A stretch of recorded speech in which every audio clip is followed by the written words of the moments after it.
اللہ اکبر۔ اے میرے پیارے اسلامی بھائیو، یہ ہے میرا مالک جو ہمارے عیب چھپاتا ہے۔ ہم اکیلے میں گناہ کرتے ہیں، وہ بتاتا نہیں کسی کو، ورنہ وہ چاہے تو ہم سب کے عیب کھل جائیں۔ جو لوگ ہمیں عزت سے دیکھتے ہیں، جو محبت سے ملتے ہیں، جو ہمیں بڑے نیک سمجھتے ہیں، اللہ تو جانتا ہے نا ہماری حالت کیا ہے۔ دنیا والوں کو پتہ چل جائے نا ہمارا ایک عیب، ایک فوراً میسج چلائیں گے، پتہ چلا اس نے یہ کیا ہے۔ ہاں، ماں باپ بھی گھر سے نکال دیں گے۔ میرا مالک کیسا کریم ہے، اسے معلوم ہے ہم کتنے برے ہیں، مگر وہ رحم کرنے والا ہے، وہ کرم کرنے والا ہے۔ ہم پھر بھی اس سے دوستی نہیں کرتے، ہم پھر بھی اسے ناراض کرتے ہیں۔ کب تک ہم گناہ کرتے رہیں گے؟ کب تک اللہ کو ناراض کرتے رہیں گے؟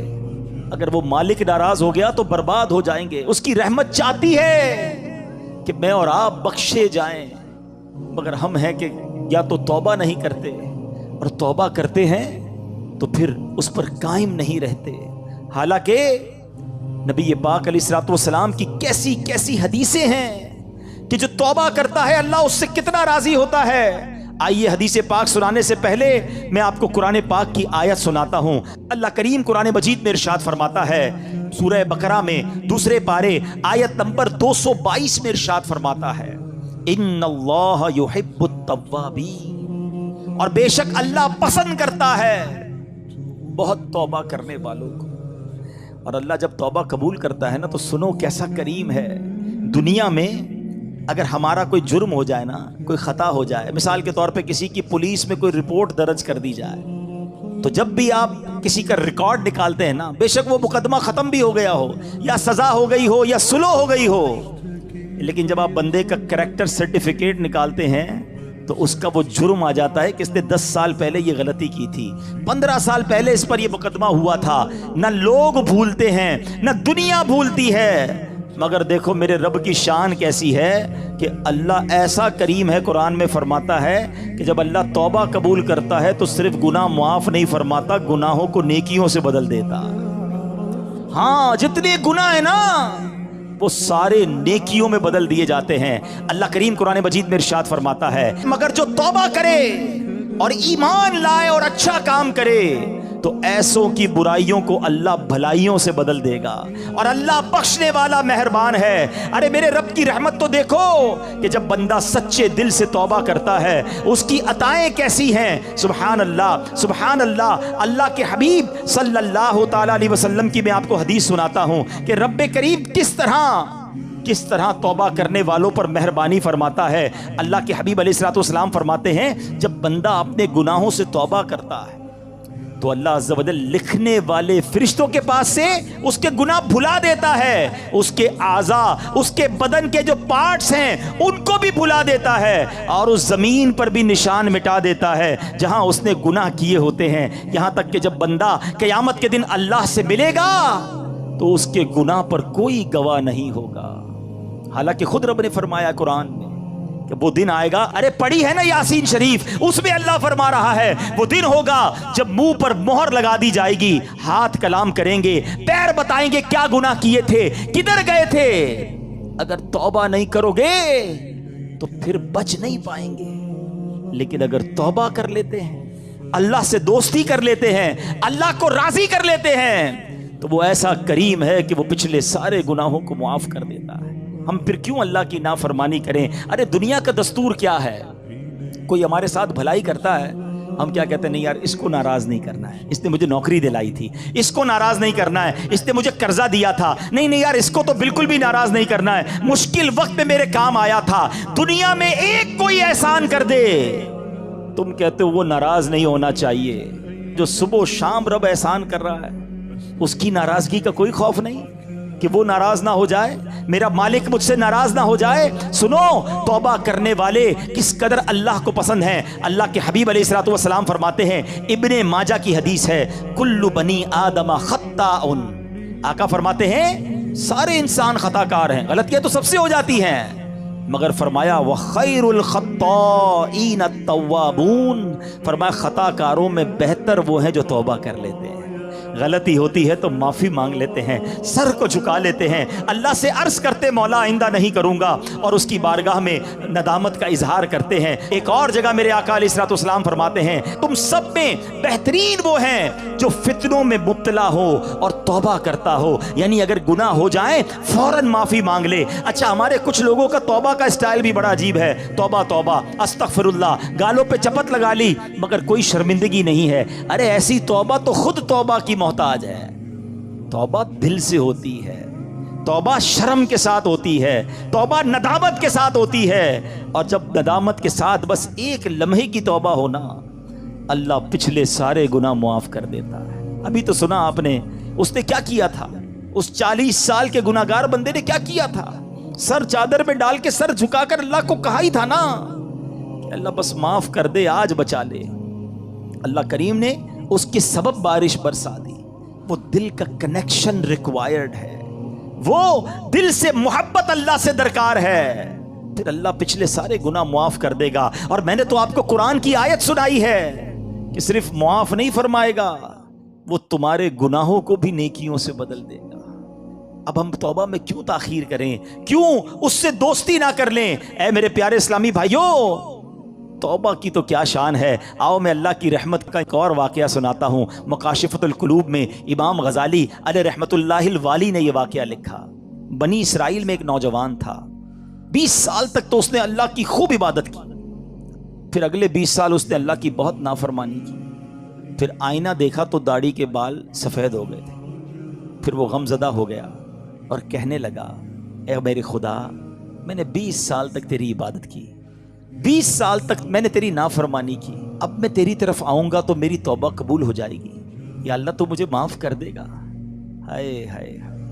اس نے کسی کہنے والے کی آواز سنی, تم نے ہم سے محبت کی, ہم نے تم سے محبت کی, پھر تو نے ہمیں چھوڑ دیا, ہم نے بھی تجھے چھوڑ دیا. تو نے ہماری نافرمانی کی, ہم نے تمہیں مہلت دی, اور اگر اب تو توبہ کر کے ہماری طرف آئے گا تو ہم تیری توبہ قبول کر لیں گے. یہ ہے میرا مالک, یہ ہے اس کی رحمت. اے میرے پیارے اسلامی بھائیوں, اب ہم کیوں نہ رب سے محبت کریں, کیوں نہ ہم اللہ سے پیار کریں, اور کیوں نہ سچی توبہ کر لیں. ہمارے آس پاس سے لوگ اٹھ رہے ہیں, میری بھی باری آنے والی ہے, آپ کی بھی باری آنے والی ہے. ہم کس انتظار میں ہیں, شیطان کے کس وار میں ہیں, ہم توبہ میں تاخیر کیوں کر رہے ہیں؟ ارے کب اللہ کو راضی کریں گے, اور کب تک اللہ کو ناراض کرتے رہیں گے؟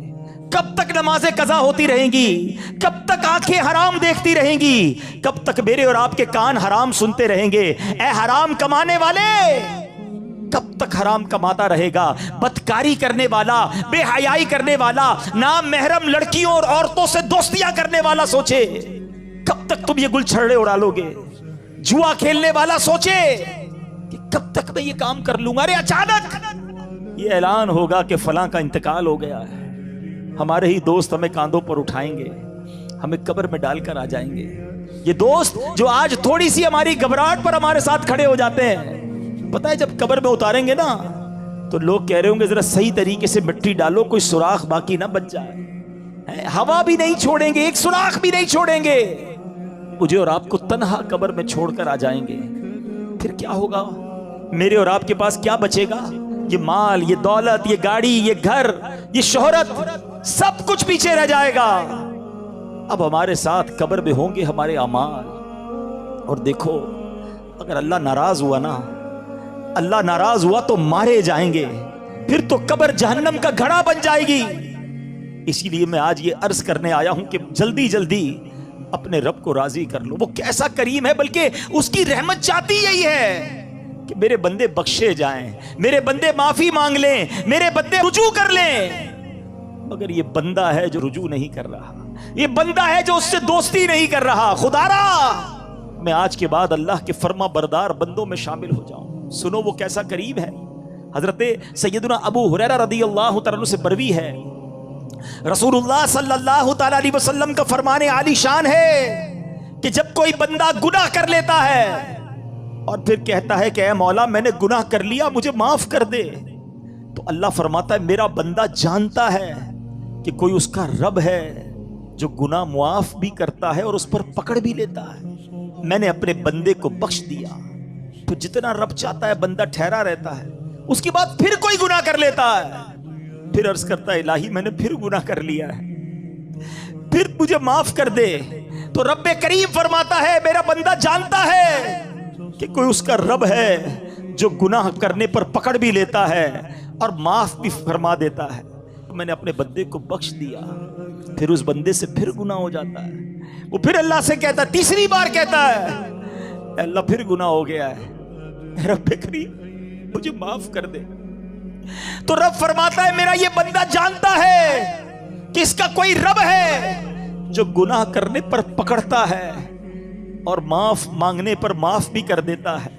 میں نے اپنے بندے کی بخشش فرما دی، اب جو چاہے کرے، یعنی اللہ اس کی بے حساب بخشش فرما دیتا ہے۔ اور یہ میں نے بخاری شریف کی حدیث سنائی۔ سوچو کیوں اللہ سے دوستی نہیں کرتے ہم، کیوں میرے پیارے اسلامی بھائیوں اللہ سے دوستی نہیں کرتے؟ ایک بار آج اللہ سے دوستی کر کے میں نے اور آپ نے سچی توبہ کر کے جانا ہے اور اللہ کی بارگاہ میں یہی عرض کرنا ہے کہ مولا کمزور ہوں، گناہ ہو گئے، معاف کر دے۔ اے اللہ میں مانتا ہوں میں گناہ گار ہوں، مجھے معاف کر دے۔ اے اللہ میں آئندہ گناہ نہیں کروں گا، مجھے معاف کر دے۔ اگر تو نے پکڑ لیا میں مارا جاؤں گا، میرے پاس کوئی حساب نہیں ہے، مجھے معاف کر دے۔ میں مانتا ہوں میں نے کئی بار توبہ کی مگر پھر گناہ کیے، مولا معاف کر دے۔ تجھ سے معافی نہیں مانگوں گا تو کس سے مانگوں گا؟ مولا معاف کر دے۔ اے اللہ تو ماں سے زیادہ اپنے بندے کو چاہنے والا ہے۔ آج کے اجتماع میں کرم کر مالک، معاف کر دے، کیونکہ مجھے نہیں پتا میری زندگی کی کون سی رات آخری رات ہے، کیا معلوم کسی کا انتقال آج بھی تو ہو سکتا ہے نا۔ ہے کوئی ایسا جس کے پاس یہ گارنٹی ہو کہ وہ آج زندہ گھر جائے گا؟ ہم میں سے تو کسی کو نہیں پتا۔ آگاہ اپنی موت سے کوئی بشر نہیں، سامان 100 برس کا ہے، پل کی خبر نہیں، تو پھر کس بات کا انتظار ہے؟ یاد رکھو بے وفا دنیا پہ مت کر اعتبار، تو اچانک موت کا ہوگا شکار، موت آ کر ہی رہے گی یاد رکھ، جان جا کر ہی رہے گی یاد رکھ، کر لے جو کرنا ہے آخر موت ہے، ایک دن مرنا ہے آخر موت ہے۔ اے میرے پیارے اسلامی بھائیو، آئیے اپنی زندگی پر نظر دوڑائیں، اپنے آپ سے ایک سوال کرتے ہیں، آج میں بھی کرتا ہوں اور آپ بھی کریں کہ اگر میرا آج انتقال ہو گیا تو کیسی زندگی گزری ہے؟ اللہ راضی ہوگا؟ کیونکہ یاد رکھنا مرنے کے بعد قبر 2 طرح کی ہوتی ہے، یا تو جنت کا باغ ہوتی ہے یا تو دوزخ کا گڑھا۔ اپنے آپ سے میں سوال کروں، آپ بھی کرو کہ اگر میں آج مر گیا تو قبر کیسی ہوگی؟ جنت کا باغ ہوگی؟ پھر تو ٹھیک ہے، لیکن اگر ڈر لگ رہا ہے کہ نہیں ابھی نہیں مرنا ہے، ابھی تو توبہ کرنی ہے، ابھی تو نیکیاں کرنی ہے، اللہ کو راضی کرنا ہے، بہت سارے گناہ ہیں، پھر کب توبہ کرو گے؟ ایکچولی شیطان چاہتا یہی ہے کہ میں اور آپ توبہ نہ کریں، میں اور آپ اللہ سے دوستی نہ کریں۔ شیطان پتہ ہے کیا کہتا ہے؟ یہ ہو سکتا ہے اس وقت بھی کسی کے کان میں کہہ رہا ہو کہ یار یہ مولانا صاحب باتیں تو صحیح کر رہے ہیں، لیکن ابھی نہیں، تھوڑے دنوں بعد توبہ کر لیں گے۔ ہاں ابھی تو جوانی ہے، ابھی تو مزے کرنے دو، اس کے بعد بڑھاپے میں اللہ اللہ کرنا ہے اور کیا کرنا ہے۔ یہ شیطان کا بڑا وار ہے، وہ توبہ میں تاخیر کرواتا ہے۔ میں آپ سے سوال کرتا ہوں کہ اگر آپ نے یہ سوچا ہوا ہے کہ میں بڑھاپے میں جا کر نمازی بھی بن جاؤں گا، گناہ بھی چھوڑ دوں گا، چہرے پہ داڑھی بھی سجا لوں گا، تو کیا نوجوان نہیں مرتے؟ آپ کے پاس گارنٹی ہے کہ آپ بوڑھے ہو سکیں گے؟ خدا را شیطان کے اس وار میں نہ آؤ، بلکہ جوانی کی توبہ تو اللہ کو بڑی پسند ہے۔ ہاں جو جوان توبہ کرتا ہے نا وہ اللہ کو کیسا پسند ہے، آؤ میں آپ کو ایک حدیث سناتا ہوں۔ اے میرے نوجوانوں، گناہ مت کرو، اللہ کی بارگاہ میں اللہ سے دوستی کر لو، تو اللہ کو نرمی والا، عاجزی والا نوجوان پسند ہے۔ اللہ ایسے نوجوان پر جو جوانی میں عبادت کرتا ہے نا، اپنے فرشتوں کے سامنے فخر فرماتا ہے کہ یہ میرا بندہ ہے۔ اب اپنے آپ سے سوال کرو کہ ہم اللہ کے کیسے بندے ہیں؟ اچھا، توبہ میں تاخیر کی ایک اور وجہ، شیطان کہتا ہے یار اگر میں نے یہ سارے گناہ چھوڑ دیے تو پھر زندگی کا مزہ ہی ختم ہو جائے گا۔ ایسا کئی بار ہوتا ہے کہ جب ہم ایسا بیان سنتے ہیں، ایسی محفل میں جاتے ہیں نا، تو خیال تو آتا ہے کہ یار توبہ کر لینی چاہیے، پھر لگتا ہے یار اگر ساری محفلیں، ساری رنگینیاں، دوستیاں، فلمیں، ڈرامے، گانے باجے، معاذ اللہ شراب، نشے کی محفلیں، جوئے، یہ جو بھی غلط کام ہے یہ چھوڑ دیے تو پھر مزہ کیا رہے گا زندگی میں؟ ساری انجوائمنٹ ہی ختم ہو جائے گی۔ یہ شیطان کا بہت خطرناک وار ہے، اور وہ اسی لیے بندے کو توبہ نہیں کرنے دیتا، بولے زندگی بور ہو جائے گی۔ اب اس کا جواب سن لو غور سے۔ اس کی مثال اس طرح دی، کتابوں میں علماء نے لکھی کہ دو دوست ہیں۔ ایک دوست جو ہے وہ صرف سبزی کھاتا تھا، دال سبزی، ہمیشہ کہتا نہیں یار میں اور کچھ نہیں کھاتا۔ اب اس کے دوست کہتے کبھی تو گوشت کھا لے، یہ بھی اللہ کی نعمت ہے، کبھی چکن بھی کھا لے۔ اس نے کہا نہیں میں سبزی کھاتا ہوں۔ ایک دن دوستوں نے پلان کیا پکڑ کے کہ یار آج اس کو چکن کھلانی ہے اور اس کو گوشت بھی کھلانا ہے۔ اب پکڑ کے اس کے زبردستی منہ میں مرغی بھی ڈال دی، تھوڑی سی گوشت بھی کھلایا۔ اب جب اس نے کھایا تو اس نے کہا یار اصل کھانا تو یہ ہے، کیا میں ساری زندگی دال سبزی؟ بے شک دال سبزی کھانا بہت اچھا ہے، سے کوئی اور مراد نہ لے، میں سمجھانے کے لیے مثال دے رہا ہوں کہ یار اتنا ذائقے والا کھانا میں نے زندگی پر کبھی کھایا ہی نہیں۔ اس نے دال سبزی کی سائڈ پہ اور اب گوشت چکن بھی کھانے لگا۔ یہ مثال دے کر علماء نے سمجھایا کہ اصل مسئلہ یہ ہے کہ جس نے راتوں کو فلمیں دیکھ کر، ڈرامے دیکھ کر، گانے باجے سن کے، شراب کی محفلوں میں، جوئے کی محفلوں میں یا گندی باتیں کر کے جس نے راتیں گزاری ہیں، اس کو پتہ ہی نہیں ہے کہ تہجد میں اٹھ کر دعا کا مزہ کیا ہے، اس کو پتہ ہی نہیں ہے وضو کر کے نماز کی رونق کیا ہے، اس کو پتہ ہی نہیں ہے کہ تلاوت کرنے کا سکون کیا ہے۔ ساری زندگی وہ سمجھا مزہ ہی اس میں ہے۔ ارے ایک بار اس کام کو چھوڑ کر درود پاک پڑھ کے باوضو سونے کا مزہ بھی دیکھو، تہجد میں اٹھنے کا لطف بھی دیکھو، اپنے رب کی بارگاہ میں اکیلے میں ہاتھ اٹھا کر آنسو بہانے کا جو لطف ہے، خدا کی قسم وہ دنیا کی کسی گندی محفل میں نہیں ہے۔ مسئلہ یہ ہے ہم نے یہ محفل دیکھی ہی نہیں، اللہ کی بارگاہ میں مناجات کی ہی نہیں ہے، تو ہمیں لگتا ہے کہ سارے مزے ختم ہو جائیں گے۔ یہ ہماری بھول ہے۔ یاد رکھو مجھے اور آپ کو رب نے بنایا ہے، اور رب ہی بتائے گا کہ ہمارے دلوں کا سکون کہاں پر ہے۔ اور اللہ نے قرآن میں فرمایا ہے بے شک اللہ کے ذکر میں دلوں کا چین ہے۔ اگر چین چاہتے ہو نا تو یہ شراب میں نہیں ملے گا، یہ شباب میں اور گندی محفلوں میں نہیں ملے گا، یہ گانے باجے فلموں میں، جوئے کے محفلوں میں نہیں ملے گا۔ یہ تمہیں واقعی ملے گا تو اللہ کے ذکر میں ملے گا۔ اچھا اب شیطان کا ایک اور وار، یار یہ مولانا صاحب تو جو کہہ رہے قرآن کی آیت پڑھ رہے، بات تو ٹھیک ہے مگر میرا تو معاملہ ہی دوسرا ہے۔ میں جب فلمیں، ڈرامے، گانے بازوں کی محفل میں جاتا ہوں بڑا مزہ آتا ہے، بڑی ساری رات گزر جاتی ہے پتہ نہیں چلتا۔ اجتماع میں آتا ہوں تو نیند آنے لگتی ہے، بور ہونے لگ جاتا ہوں، آدھے گھنٹے بعد اٹھنے کو جی چاہتا ہے، قرآن پڑھتا ہوں تو نیند آنے لگتی ہے، ذکر کرتا ہوں تو بور ہو جاتا ہوں۔ مجھے تو عبادت میں سکون ہی نہیں ملتا ہے، غلط کاموں میں بڑا دل لگتا ہے، عبادت میں دل نہیں لگتا، تو پھر کیسے اللہ کے ذکر میں اگر دلوں کا چین ہے تو مجھے کیوں نہیں مل رہا؟ یہ شیطان کا بہت بڑا وار ہے۔ آج اس کا جواب بھی لے جاؤ۔ یہ بھی میں آپ کو ایک لاجک کے ذریعے، ایک یوں سمجھیے کہ آپ کے ساتھ بھی ایک واقعہ پیش آتا ہے، اس کے ذریعے سمجھا دیتا ہوں۔ جب آپ کو بخار ہو جائے کیا ہوتا ہے؟ کھانا اچھا لگتا ہے، وہی کھانا جو آپ کا فیورٹ ہے، منہ کڑوا ہو جاتا ہے، نہ کھانا اچھا لگتا ہے نہ پانی اچھا لگتا ہے، ایسا موڈ ہو جاتا ہے کہ گھر والے بھی اچھے نہیں لگتے، طبیعت خراب ہو کچھ اچھا نہیں لگتا، مگر ہم کیا کرتے ہیں؟ کھانا چھوڑ دیتے ہیں۔ ہمیں پتہ ہے بیمار ہوں تھوڑے دن تک یہ رہے گا، ہم سب کو پتہ ہے، کھانا بھی کھاتے ہیں دوائی بھی کھاتے ہیں، ہمیں پتہ ہے جیسے ہی بیماری دور ہوگی کھانا بھی اچھا لگے گا، باقی سب زندگی بھی اچھی لگے گی۔ یہ چند دنوں کا پرابلم ہے، ایسا ہی ہوتا ہے نا۔ اصل مسئلہ یہ ہے جس کو اجتماع میں مزہ نہیں آتا نا، جس کو تلاوت کا سکون نہیں ملتا، جس کو سجدوں کی لذت نہیں ملتی، جس کو ذکر کی تسبیح میں سرور نہیں ملتا، جس کو درود پاک پڑھے تو مدینے والے کی یاد نہیں رلاتی، تو مسئلہ یہی ہے کہ ہمارے دلوں میں جو ہے نا گناہوں کا مرض لگ گیا ہے، اس پہ خول چڑھا ہوا ہے۔ گھبراؤ نہیں، آ گئے ہو نا اللہ کے پاس، اللہ کی بارگاہ میں اگر سر جھکا لیا تو سنو، ذکر چھوڑنا نہیں، درود چھوڑنا نہیں، تلاوت چھوڑنا نہیں، نماز چھوڑنا نہیں، کرتے رہنا۔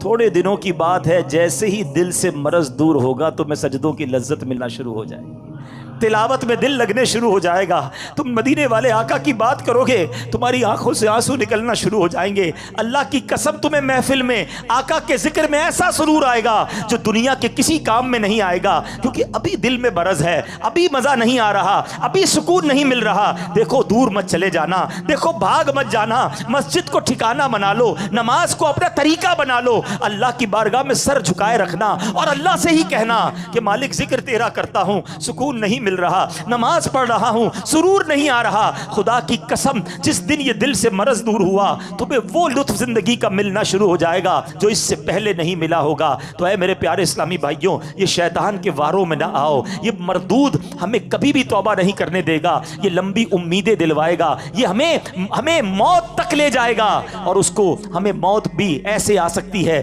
کہ ہم بغیر توبہ کے چلے جائیں. ایک آخری واقعہ سنا کر پھر اپنے بیان کو اختتام کی طرف لاتا ہوں کہ ایک بار کتنا مردود ہے شیطان.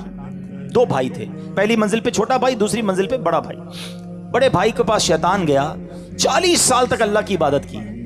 اس کو شیطان جا کے کہتا ہے کہ میں نے اپنے علم سے یہ جانا ہے کہ تیری عمر 80 سال ہے, تو 80 سال تک جیے گا. تو نے 40 سال تک اللہ کی عبادت کی ہے, نہ جوانی کی کوئی رنگینی دیکھی, نہ کوئی عیاشی کی, نہ کوئی گناہ کیے. کیا کیا تو نے؟ ایسا کر 20 سال گناہ کر لے, مزے کر لے زندگی کے, پھر آخری 20 سال پھر توبہ کر لینا, اللہ راضی ہو جائے گا. شیطان ہم میں سے بھی کئیوں کو وسوسے سے دلاتا ہے, یار جو کرنا ہے کر لو, پھر انشاءاللہ حج پہ چلے جائیں گے, پھر توبہ کر لیں گے, اللہ معاف کر دے گا. یہی شیطان کا وار ہے. اچھا, اس بندے کو شیطان نے دل میں یہ بات ڈالی کہ کچھ تو مزے کر لے زندگی کے. وہ سوچنے لگا یار یہ بات تو صحیح کر رہا ہے, میں نے تو کچھ کیا ہی نہیں, اور اگر میری زندگی 80 سال ہے تو 15-20 سال تو مزے کر لوں. اس نے سوچا میرا پہلی منزل پہ ہی بھائی رہتا ہے, وہ اس کا بھائی پکا نافرمان, شرابی, کبابی, سارے غلط کام کرنے والا. وہ کہتا کہیں اور جانے کی کیا ضرورت ہے, نیچے ہی بھائی ہے اس کے پاس چلا جاتا ہوں, زندگی کے تھوڑے مزے اٹھا لیتا ہوں. اللہ کی شان دیکھو, نیچے والے بھائی کے دل میں خیال آیا کتنے سال ہو گئے مجھے گناہ کرتے ہوئے, کتنے گناہ کر لیے. ایک میرا اوپر بھائی رہتا ہے کیسا عبادت گزار نیکوکار, اور ایک میں ہوں کہ بدکاریاں ہی ختم نہیں ہو رہی. چلو آج توبہ کرتے ہیں, اللہ کی بارگاہ کی طرف چلتے ہیں. چھوٹا والا بھائی کہتا ہے اب کہیں اور جانے کی کیا ضرورت ہے, اوپر ہی تو بڑا بھائی رہتا ہے, ایسا نیک ہے, اس کے پاس جاؤں گا یہ میری توبہ بھی کروا دے گا, اللہ سے میرا تعلق بھی بنا دے گا. اب وہ نیچے والا بھائی اوپر جانے کے لیے کمرے سے نکلا. اوپر والا بھائی جو ہے وہ نیچے آ رہا ہے. اوپر والے کی نیت کیا ہے؟ گناہ کرنی ہے. نیچے والے کی نیت کیا ہے؟ توبہ کرنی ہے. دیکھو نیت کا فرق, میں جو بار بار کہہ رہا ہوں نا, آج دل میں نیت کر لو, آج اللہ سے دوستی کر لو. اللہ کا کرنا کیا ہوا, اوپر والے بھائی کا پیر سلپ ہوا, لڑکھڑاتا ہوا سیڑھیوں سے چھوٹے بھائی پر گرا, دونوں بھائی نیچے گرے, دونوں کا انتقال ہو گیا. اب فرشتے آئے, اللہ اکبر. بڑے بھائی کو رحمت کے فرشتے لینے آنے چاہیے نا, 40 سال تک نیکی کی تھی. چھوٹے بھائی کو ہمارے حساب سے تو عذاب کے فرشتے لینے آنے چاہیے تھے, اتنے گناہ کیے. اللہ کی شان دیکھو, چھوٹے بھائی کو رحمت کے فرشتے لے جا رہے ہیں کیونکہ اس نے توبہ کی نیت کر لی تھی, گھر سے چل پڑا تھا, اللہ کی طرف بڑھ گیا تھا. اور بڑے بھائی کو عذاب کے فرشتے لے گئے کیونکہ وہ نافرمانی کے لیے چلا تھا, اللہ کی نافرمانی کے لیے گھر سے چل پڑا تھا. اب نیت کا فرق دیکھ لو کہ یہ ہے شیطان. ہو سکتا ہے آج ہی ہم میں سے کسی کو جانا ہو دنیا سے, اور وہ نیت یہ کروا رہا ہو کہ ابھی تو بہت ٹائم ہے, تو بس آج سچی پکی توبہ کرنی ہے. اچھا توبہ کہتے کس کو ہے, آخر میں یہ بھی سن لو. ہاں, یا اللہ میری توبہ, یا اللہ میری توبہ. ٹھیک ہے, زبانی بھی توبہ ہوتی ہے, لیکن توبہ کے 3 ارکان ہیں. There are 3 conditions of repentance. توبہ کی 3 شرطیں ہیں. یہ جب تک تینوں پوری نہیں ہوں گی توبہ قبول نہیں ہونی. ہاں, توبہ کے لیے کوئی اجتماع کرنے کی ضرورت نہیں ہے, کوئی مسجد میں اعلان کرنے کی ضرورت نہیں ہے, بس میں جانوں رب جانے. ایک لمحے میں توبہ ہو سکتی ہے, ہاں بالکل ایک لمحے میں, اور اللہ ایسی قبول فرماتا ہے. ایک بار واقعہ ہے نا کہ حضرت عمر فاروق رضی اللہ تعالیٰ کہیں جا رہے تھے, تو سامنے سے ایک بندہ آیا جس کے ہاتھ میں شراب کی بوتل تھی. ذرا سننا غور سے, شراب کی بوتل. حضرت عمر فاروق خلیفۃ المسلمین امیر المومنین, آپ نے دیکھ لیا, آپ نے کہا کیا ہے اس میں؟ بندہ گھبرا گیا کہ اگر حضرت امیر المومنین کو پتہ چل گیا کہ میں شراب لے کے جا رہا ہوں تو مارا جاؤں گا. ڈرتے ڈرتے کہتا حضور اس میں تو سرکہ ہے. حضرت عمر نے کہا مجھے دکھاؤ. اب ذرا تصور کرنا, شرابی جو بوتل شراب کے لیے سامنے کھڑا ہے, حضرت عمر ادھر کھڑے, کتنی دیر لگی ہوگی آپس کی گفتگو میں, یہ چند سیکنڈ کی بات ہے نا. اب وہ بندہ پتہ کیا کہتا ہے, اللہ سے کہتا ہے یا اللہ آج بچا لے, عمر سے آج بچا لے, ذلیل ہونے سے بچا لے, یا اللہ بس آئندہ کبھی شراب نہیں پیوں گا, بس مالک بچا لے. دل ہی دل میں کہہ رہا ہے, اور کتنی دیر کہا ہوگا, 2 سیکنڈ 4 سیکنڈ. اور اب ڈرتے ڈرتے جب وہ بوتل حضرت عمر کے ہاتھ میں دی نا, تو وہ شراب کی بجائے سرکہ بن چکی تھی. یہ ہے توبہ. اتنی دیر چاہیے بس، اتنا بس، وہ کنیکشن چاہیے، وہ رقت قلبی چاہیے، وہ شرمندگی چاہیے ہے۔ تو توبہ کے جو تین وہ ہے نا، کیا نام ہے، شرائط، آج پہلے وہ سن لو کہ توبہ کرنے سے پہلے ہمیں ان تینوں باتوں کا پتہ ہونا چاہیے۔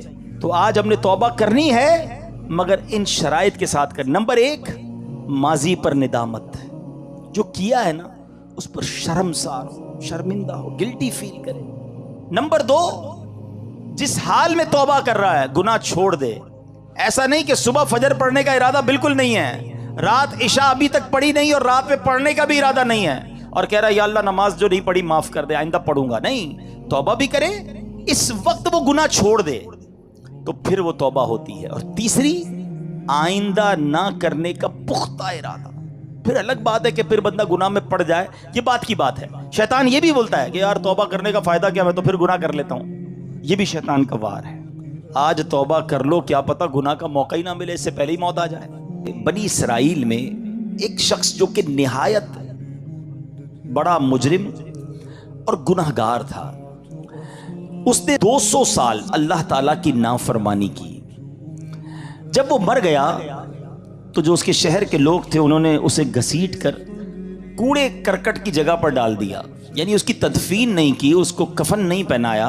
اتنا بڑا گناہگار تھا کہ اس کو کہاں دفنائیں گے، اس کا کون سا جنازہ پڑھیں گے۔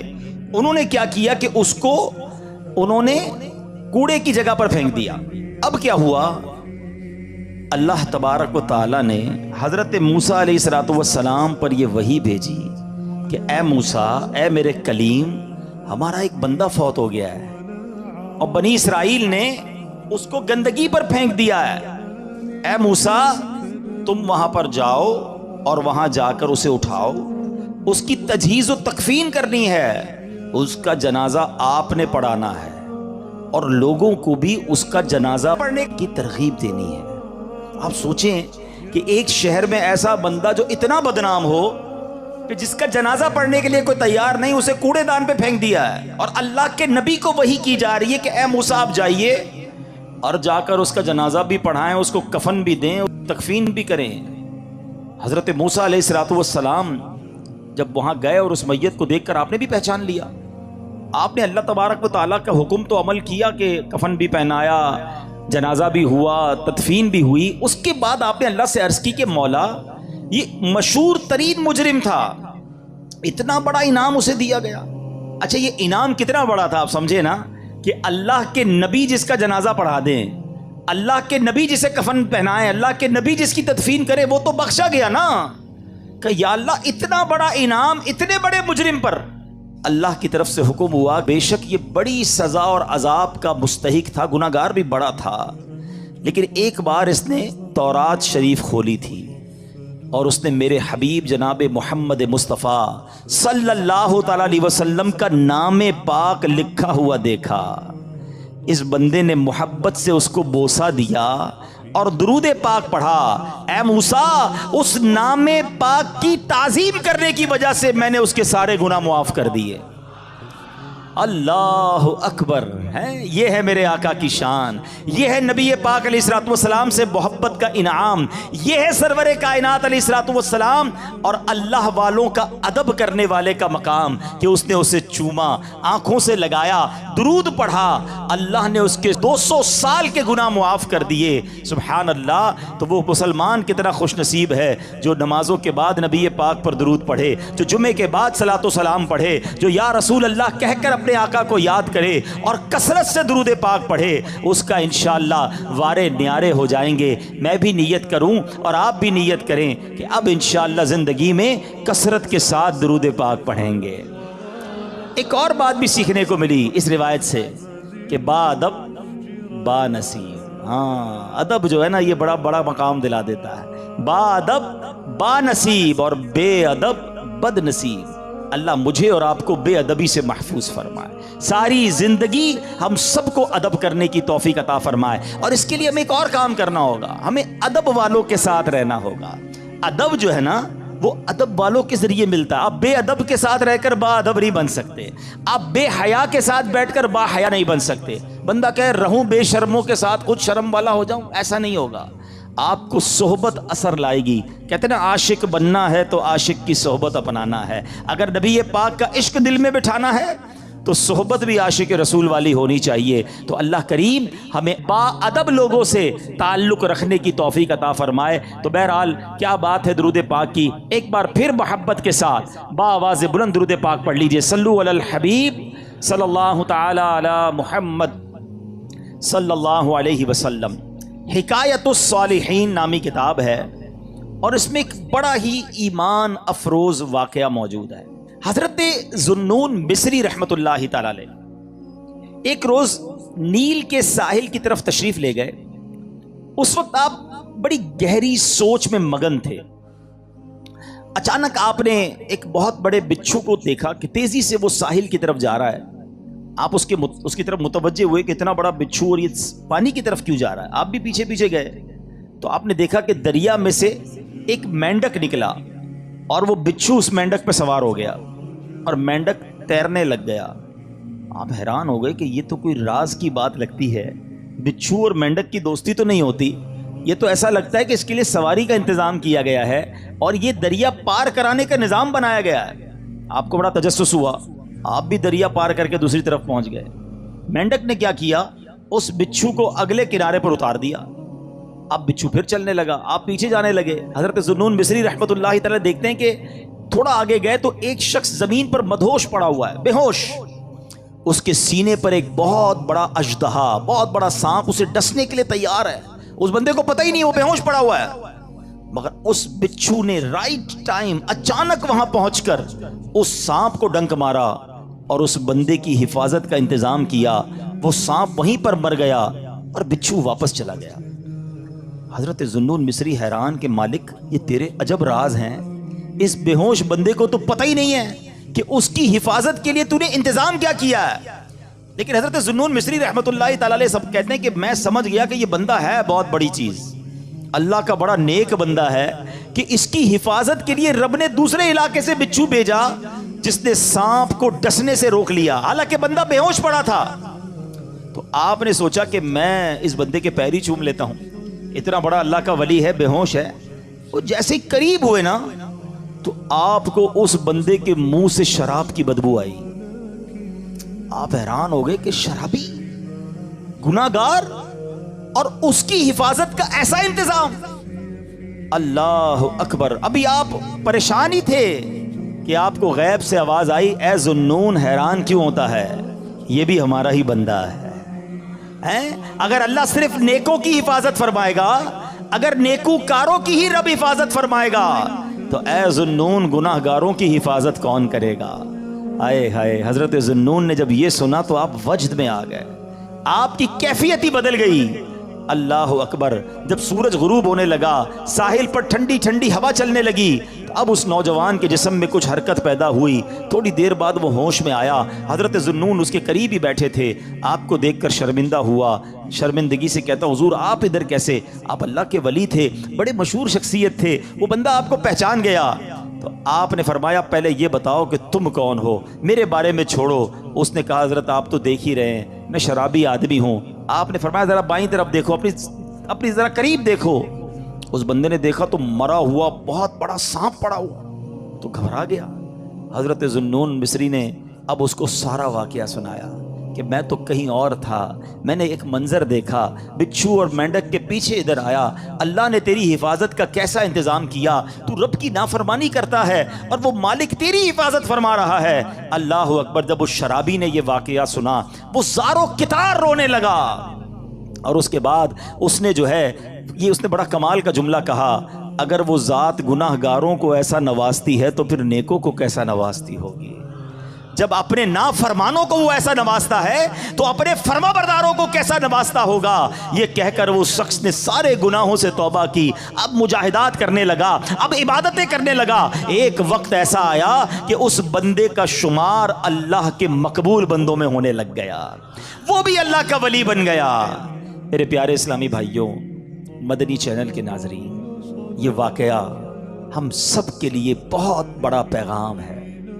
ہم اللہ کی نافرمانی کرتے ہیں اور روزانہ ہی کرتے ہیں, مگر وہ رب ہم سے نعمتوں کو روکتا نہیں ہے, وہ ہم سے اپنی نعمتوں کو نہیں روک رہا, ہمارا رزق بند نہیں ہو جاتا. دنیا کا کیا دستور ہے, یہاں کاروباری لوگ بھی بیٹھے ہیں, ہمارے پاس کوئی بندہ نوکری کرے, ٹھیک ہے, ہم اس کو کہیں بیٹا آپ کا کام یہ ہے کہ روزانہ جانا ہے, اپنے مارکیٹ سے وصولی کرنی ہے, اور یہ موٹر سائیکل میں آپ کو دیتا ہوں کیونکہ آپ کو روز جانا ہے, سفر کے لیے آپ کو موٹر سائیکل دیتا ہوں. بڑا مینیجر بن جاتا ہے, لوگ گاڑی دیتے ہیں, ٹھیک ہے. اچھا, اب وہ سیٹ جو ہے وہ دیکھے کہ یہ جاتا ہی کہیں نہیں ہے, سارا دن ادھر ہی بیٹھا رہتا ہے, 1 دن 2 دن 15 دن 1 مہینہ, پھر وہ کیا کہے گا, بھائی یا تو وصولی کرنے جاؤ یا ورنہ میری موٹر سائیکل واپس کرو. فائدہ کیا تمہیں موٹر سائیکل دینے کا؟ جو فیسلٹی دیتا ہے کوئی ہمیں کسی کام کے لیے دیتا ہے نا, اگر وہ کام نہ کریں تو وہ فیسلٹی واپس لے لی جاتی ہے. سچ بتاؤ میرے رب نے مجھے اور آپ کو آنکھیں کیوں دی ہیں؟ کیا حرام دیکھنے کے لیے دی ہیں؟ نہیں, تلاوت کے لیے دی ہیں, ماں باپ کو محبت سے دیکھنے کے لیے دی ہیں, اللہ کے گھر کو دیکھنے کے لیے دی ہیں, اللہ نے جو حلال چیزیں ہمیں دی ہیں وہ دیکھنے کے لیے دی ہیں. مگر کبھی ایسا ہوا کہ ہم حرام دیکھیں اور اندھے ہو جائیں, یار میری آج آنکھیں بند ہو گئیں, کیوں؟ بس وہ حرام دیکھ لیا تھا. نہیں, ہم گناہ کر رہے ہیں, وہ نعمتیں نہیں روک رہا ہے. یہ ہاتھ اس لیے نہیں دیے کہ اس سے حرام کام کیے جائیں, اس سے ظلم کیا جائے, مگر یہ ہاتھ حرام کی طرف اٹھتے ہیں, رب ہاتھ واپس نہیں لیتا ہے. پیر گناہ کی طرف جائیں تو لنگڑے ہو جانے چاہیے تھے ہم, کہ بندہ کہے یار آج پیر نہیں چل رہے, کیوں یار؟ وہ کل میں جوا کھانے گیا تھا, میں شراب کھانے گیا, میں سنیما گیا, اللہ کی نافرمانی کے لیے چلا تھا, میرے رب نے پیر واپس لے لیے. اصول تو یہ بنتا ہے, مگر اس کی شان دیکھو کہ ہم روز نافرمانی کرتے ہیں. وہ ہمیں رزق دے رہا ہے, عزت بھی دے رہا ہے, اعضاء بھی سلامت ہیں. کب تک اللہ کو ناراض کریں گے؟ کب تک اس رب سے دور رہیں گے؟ وہ ایسا کریم ہے, دنیا میں کسی کی بات نہ مانو, وہ نوکری سے نکال دیتا ہے, مگر رب ایسا کریم ہے کہ بندہ اگر جب اس کی بات ماننے لگ جائے نا, ایک بار دل سے توبہ کر لے, وہ اس کے سارے گناہ بھی معاف کر دیتا ہے. ایک بار حضرت موسیٰ علیہ السلام ہی کا دور ہے, اور بارش نہیں ہو رہی تھی, سارے گاؤں والے شہر والے پریشان. حضرت موسیٰ علیہ السلام نے, لوگوں نے کہا کہ حضور آپ دعا کریں, تو آپ نے کہا کہ ایسا کرو سب مل کر دعا کرتے ہیں. 70,000 لوگوں کا اجتماع تھا, گاؤں کے باہر, شہر کے باہر 70,000 پیپل, 70,000 لوگ جمع ہو گئے. اب حضرت موسیٰ کلیم اللہ ہے, ذرا سننا, آپ نے اللہ سے دعا کی, الہی اسقنا غیثک وانشر علینا رحمتک, میرے پروردگار ہمیں بارش سے نواز دے, ہمارے اوپر اپنی رحمتوں کی نوازش کر دے. وارحمنا بالاطفال الرضع والبہائم الرضع والشیوخ الرکع, اے کریم چھوٹے چھوٹے بچے, بے زبان جانور, بوڑھے اور بیمار, سبھی تیری رحمت کے امیدوار ہیں. اے اللہ سب پر رحم کر اور ہم پر بارش برسا دے. بڑی رکت انگیز دعا جاری ہے. حضرت موسیٰ بھی دعا کر رہے ہیں اور 70,000 لوگ آمین کہہ رہے ہیں. سوچو کیسا اجتماع ہوگا. بہت دیر گزر گئی, بارش نہیں ہوئی, کوئی بادل نہیں, کچھ نہیں. آپ نے اللہ سے عرض کی کہ مولا میری دعا قبول نہیں ہو رہی ہے, ہم پریشان ہیں مالک, تجھ سے مانگ رہے ہیں. تو ارشاد کیا ہوتا ہے, اے موسیٰ تمہارے درمیان ایک ایسا شخص ہے جو 40 سال سے اللہ کی نافرمانی کر رہا ہے. اے موسیٰ جب تک وہ بندہ تمہارے درمیان ہے بارش نے نہیں ہونا. اللہ اکبر. اب حضرت موسیٰ علیہ السلام نے کہا کہ یا اللہ میں کمزور سا بندہ ہوں, میری آواز ان سب لوگوں تک کیسے پہنچے گی؟ 70,000 کا مجمع ہے. حضرت موسیٰ کہتے ہیں یا اللہ میں سب تک یہ اعلان کیسے پہنچاؤں گا, میں کیسے اس بندے کو اس میں سے نکالوں؟ مولا جس کی وجہ سے بارش نہیں ہو رہی, سنو اللہ کی طرف سے کیا ارشاد ہوتا ہے, اے موسیٰ تیرا کام آواز لگانا ہے, پہنچانا ہمارا کام ہے. اب حضرت موسیٰ علیہ السلام نے کیا اعلان کیا, سنو کیسا رونگٹے کھڑے کر دینے والا وہ اعلان ہوگا. حضرت موسیٰ اعلان کرتے ہیں کہ اے رب کے گناہگار اور نافرمان بندے, جو پچھلے 40 برس سے رب کو ناراض کر رہا ہے, تو وہ بدبخت ہے کہ تیری وجہ سے بارش نہیں ہو رہی ہے, ہمارے مجمع سے نکل جا تاکہ بارش شروع ہو جائے. حضرت موسیٰ نے یہ اعلان کر دیا. اب وہ شخص بیٹھا اسی مجمع میں تھا, وہ سوچنے لگا کہ اگر آج میں کھڑا ہو گیا, پہچان تو گیا کہ میں ہی ہوں, اس کو پتا تھا میں 40 سال سے گناہ کر رہا ہوں. پہلے تو اس نے انتظار کیا کہ شاید کوئی اور کھڑا ہو کے نکل جائے, کوئی نہیں نکلا. دائیں دیکھا بائیں دیکھا, کوئی نہیں نکلا. اب وہ سمجھ گیا کہ میں ہی وہ بدبخت ہوں اللہ کو ناراض کرنے والا ہوں جس کی وجہ سے بارش نہیں ہو رہی ہے۔ اب اس بندے نے پتہ کیا کیا، کھڑا ہوتا تو سب کو پتہ چل جانا تھا نا۔ اس نے چادر نکالی اور اپنے سر پہ چادر ڈالی اور اللہ کی بارگاہ میں پتہ کیا عرض کرتا ہے، کہتا ہے مولا آج بچا لے، آج ذلیل ہونے سے بچا لے مولا۔ اگر آج کھڑا ہو گیا میں تو سب کو پتہ چل جائے گا کہ میں ہی وہ بدبخت ہوں، میں ہی وہ گناہگار ہوں۔ اللہ آج میں تجھ سے وعدہ کرتا ہوں اب تجھے ناراض نہیں کروں گا، پورے شہر والوں کو پتہ چل جائے گا کہ میں ہی وہ بدبخت ہوں جو 40 سال سے تیری نافرمانی کر رہا ہوں۔ آپ کو پتہ ہے پھر کیا ہوا؟ بادل آئے اور موسلا دھار بارش شروع ہو گئی۔ حضرت موسیٰ نے عرض کی میرے مولا کوئی بندہ تو کھڑا ہی نہیں ہوا، ہمارے مجمع میں سے تو کوئی باہر ہی نہیں نکلا، یہ بارش کیسے ہو گئی؟ اللہ نے فرمایا اے موسیٰ میرے بندے نے مجھ سے دوستی کر لی، میرے اس نافرمان نے توبہ کر لی ہے۔ اے موسیٰ اب اسی کی وجہ سے میں نے بارش برسائی ہے۔ اب حضرت موسیٰ کہتے ہیں مولا مجھے وہ نیک بندہ ہی ملا دے، اب تو مجھے بتا وہ کون ہے جس نے تجھ سے دوستی کر لی ہے۔ سنو اللہ کی طرف سے کیا ارشاد ہوتا ہے، ارشاد ہوتا ہے موسیٰ جب وہ گناہ گار تھا میں نے جب اس کا پردہ رکھا تھا، اب تو وہ میرا فرما بردار ہو گیا ہے، اب تو وہ میرا دوست بن گیا ہے، میں کیسے تجھے بتا دوں وہ کون ہے؟ کیونکہ اگر اب بھی بتا دیا جاتا کہ وہ کون ہے تو یہ تو پتا چل جاتا نا کہ یہی وہ تھا جو 40 سال سے گناہ کر رہا تھا۔ ہمارا کام توبہ کرنا ہے اور اللہ سے عرض کرنا ہے مولا استقامت دے دے۔ تو اے میرے پیارے اسلامی بھائیو آؤ آج اپنے رب کے حضور سچی پکی ہم نے توبہ کرنی ہے، اور یہی دعوت اسلامی کا پیارا ماحول ہمیں سکھاتا ہے۔ ہم اللہ کے قریب ہو جائیں، اللہ کے نیک بندے بن جائیں، گناہوں والی زندگی کو چھوڑ دیں۔ اچھا گناہ والی زندگی چھوڑنے ہے نا تو وہ کیسے چھوٹے گی؟ بھئی نیت تو آپ ہو سکتا ہے ابھی دل میں کر رہے ہوں گے، مجھے کئی آنکھوں میں اشک نظر آ رہے ہیں، کئی دل بے قرار نظر آ رہے ہیں، لیکن پہلے بھی تو ہوا ایسا، لیکن پھر کیوں نہیں بدلتے؟ اس کا ریزن کیا ہے؟ اس کا ایک بڑی وجہ پتہ ہے کیا ہے؟ کہ ہم توبہ کرتے ہیں مگر جا کر بیٹھتے انہی دوستوں میں جو گناہ کرتے ہیں۔ ہم نمازی بنتے ہیں تو ہمارا مذاق اڑاتے ہیں، او بھائی خیر تو ہے مولوی ہو گیا، جمعہ پڑھتا تھا ٹھیک ہے، یہ روز نماز پڑھنے کا کیا ضرورت ہے؟ اب جب دوستی مذاق اڑانے والے بندہ پھر نماز چھوڑ دیتا ہے۔ اگر واقعی نیک بننا چاہتے ہو، اگر آج یہ طے کر لیا ہے نا کہ اللہ سے دوستی کرنی ہے، اب گناہ نہیں کرنے، تو پھر ہمیں اپنی صحبت بھی بدلنی ہوگی، اپنی دوستیاں بھی بدلنی ہوں گی۔ دوست وہ ہوتا ہے جسے دیکھ کر خدا یاد آ جائے۔ سوال ہے میرا آپ سب سے، کوئی ایک دوست ایسا ہے جس کو دیکھ کر خدا یاد آتا ہے؟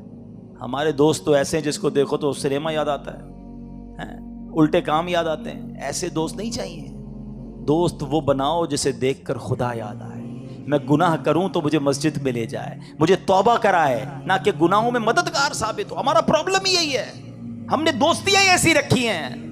عطر والے کی دکان دیکھی ہے نا، پیسے خرچ کرو نہ کرو فری کی خوشبو مل جاتی ہے، یہ ہے اچھی صحبت، یہ اچھے بندے کی صحبت ہے۔ اور کہتے ہیں برے بندے دی صحبت یارو جویں دکان لوہاراں، کپڑے پاویں کچھ کچھ پئیے چنگا پہن ہزاراں۔